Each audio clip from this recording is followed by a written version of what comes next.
What's up, guys, and welcome to the most extreme car I have ever driven in my life. This is the Ariel Atom 4. I can honestly say out of over 220 cars that are reviewed over the years, I've never driven or even sat in anything remotely as extreme and crazy.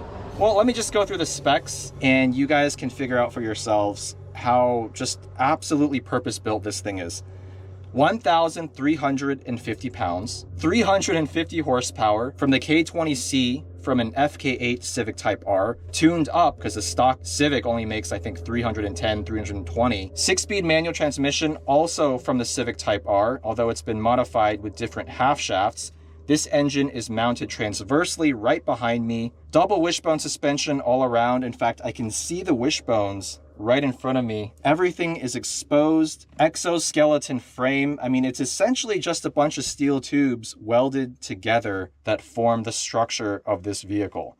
Somehow we actually do have carpets, which is pretty cool. Alcantara steering wheel. Looks like a digital aim dash. It is not polarized sunglass friendly, so I might actually have to shift by sound or take my glasses off and risk getting a bunch of bugs in my face. We do not have ABS, but we do have 7-stage traction control, which the owner, Peter, suggested we keep in 4 out of 7. I am tempted to turn the traction control all the way to the maximum setting because this thing's absolutely terrifying, even at low speed. As you'll notice, I have an earplug in my right ear because this snorkel intake right here, you get the sound of that blow-off valve painfully loud and high-pitched, and the heat from the engine also kind of emanates from this area onto the right side of my body. Peter also mentioned he recommends wearing gloves, which I'm going to do so I don't get my sweat all over his nice Alcantara wheel here. 4-point harness, although you can spec this with a 6-pointer. At least you can install your own 6-point. Acceleration figures 0 to 60 in 2.8 seconds, quarter mile in around 11 seconds. This one's been spec'd out with a windshield, but I'm gonna drive this thing as hard as I dare and try to explain what it feels like to drive. All right, we do have a manual handbrake. Press the on button and then hold the start button.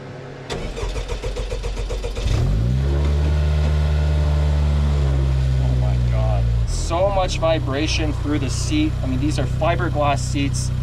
I do have a lumbar cushion on the back just so I can reach the pedals.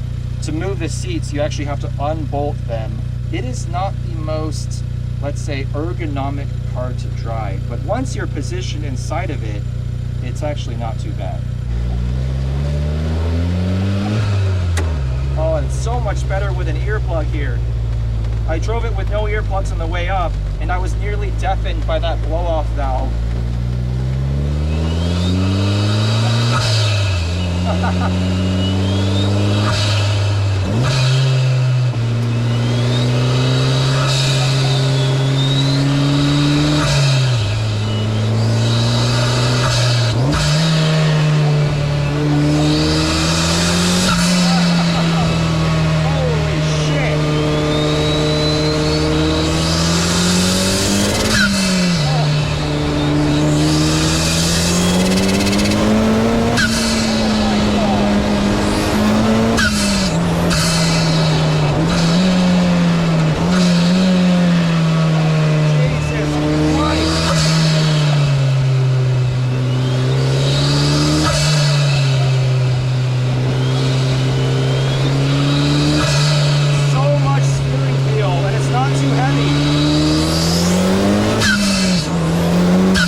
131 beats per minute right now.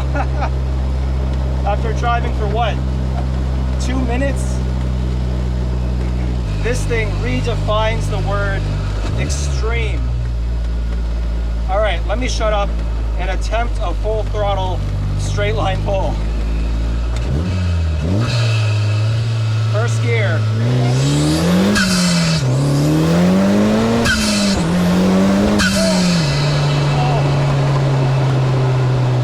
It's not just the speed, it's also the fact that I'm sitting so low. I'm feeling everything through the seat, through the steering wheel. The wind is in my hair. The heat of this K20C right on my face. I mean, it is so visceral, and my sensation of speed is heightened because of it. Now, don't get me wrong, this thing is ridiculously fast, but it feels even faster than that.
If I'm making any questionable sounds.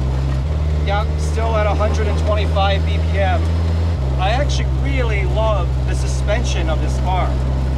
It feels really supple for a car that looks so extreme. It glides over these bumps just seamlessly. It actually gives me a ton of confidence attacking corners. It might look like a go-kart, but it definitely doesn't ride like one.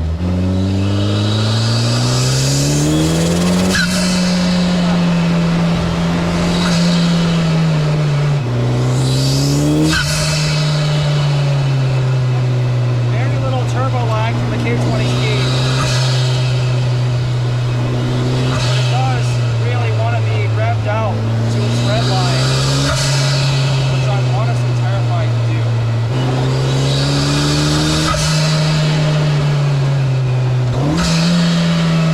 Really easy to heel toe. Pedals are spaced really close together.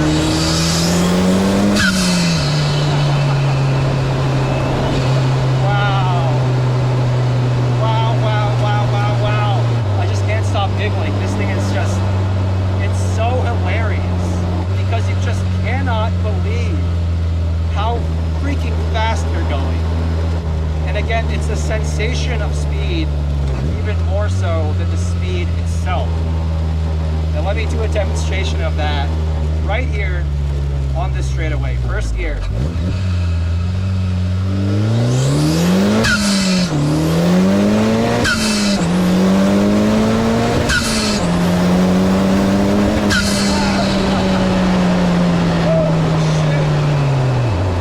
I need to calm down. Woo. What a machine. Nothing I've driven, nothing comes close to this level of excitement and pure, raw, unfiltered, unadulterated driving pleasure. This thing is by far the best driving experience I have ever had. Forget your 991.2 manual GT3s and whatnot. They don't deserve to be in the same conversation as the Ariel Atom 4. A big thank you to Peter for giving me the opportunity to change my entire perception of cars. Now, this is not the first time I reviewed one of Peter's cars. I reviewed his Exige way back in the day, back in 2016, I think it is. And he reached out to me 7 years later with a very generous offer indeed.